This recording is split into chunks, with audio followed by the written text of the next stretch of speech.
Hey guys, if you make a common mistake, you may end up spending thousands of dollars on repairs that you may actually not need. Make sure you stay until the end, we'll explain what it is.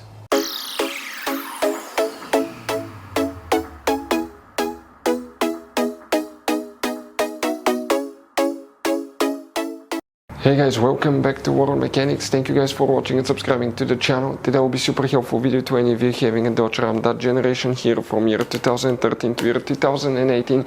If you guys need to find where the Tpms sensor fuse is located, which fuse controls the Tpms sensor, it reads the information from them. Where you can buy cheap parts, tools, fuses, relays at a good price, quick shipping, that way you do not waste money and time. Well, it's always a good idea to test fuses and relays. All that guys will be covered absolutely free for your convenience. Make sure you stand till the end. So, let us tell you a little bit about us guys. Every single car we get here at the garage, we try to make at least 200 to 300 free repair videos. We take them completely apart, we show you how to fix anything like engines, transmission, codes, fuses, bodywork, all that stuff. Why we do all that? Because our mission at the shop is to save you as much money as we can. All we need in return, please subscribe to the channel, like the video. On this channel guys, specifically, we will be making a video about every single fuse, every single relay on that Dodge Ram.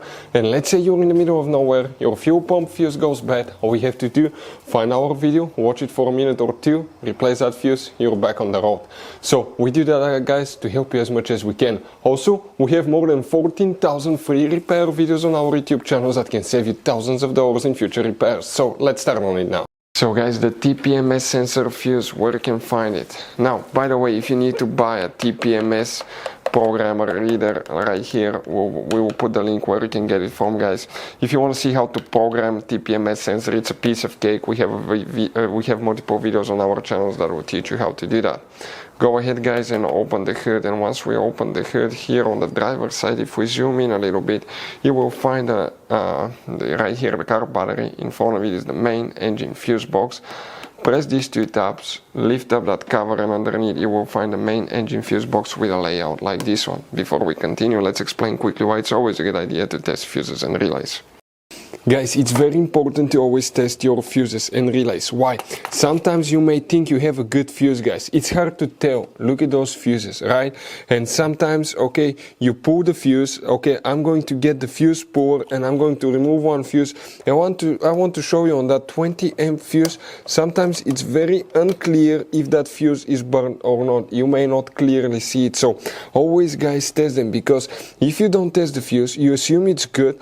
You end up spending money, time and diagnostics for problems that do not exist, guys. So you can just waste your money and time. Always test your fuses, always test relays. We will put links in the description of the video below where you can find, guys, a video for testing a fuse and testing a relay that will explain everything that you need to do. If you guys need to buy any parts, tools for your Dodge Ram, fuses, relays at a really good price, quick shipping, that way you do not waste money and time, we're going to put a link in the description of the video below for your convenience. Please check it out. Here guys, for the Tpms sensors we need to check one fuse. Please make sure you stay until the end. We want to share one advice with you, that way you do not end up being stuck in the middle of nowhere like it happened to us. If you come in that row of fuses here guys, that's fuse number 50, 51, 52. Fuse number 52 will be the one that you will need to check for the Tpms sensor. So guys, you have all kinds of different fuses and relays. Some of those are very specific, they're hard to find, especially if you're in a small town or in the middle of nowhere. One time we needed a replacement, we couldn't find one, and we were stuck in the middle of nowhere for a few days until we got a shipment on the internet, guys. So keep some spares in your glove box for a peace of mind. Hopefully guys the video will be helpful. Thank you for watching and see you guys next time.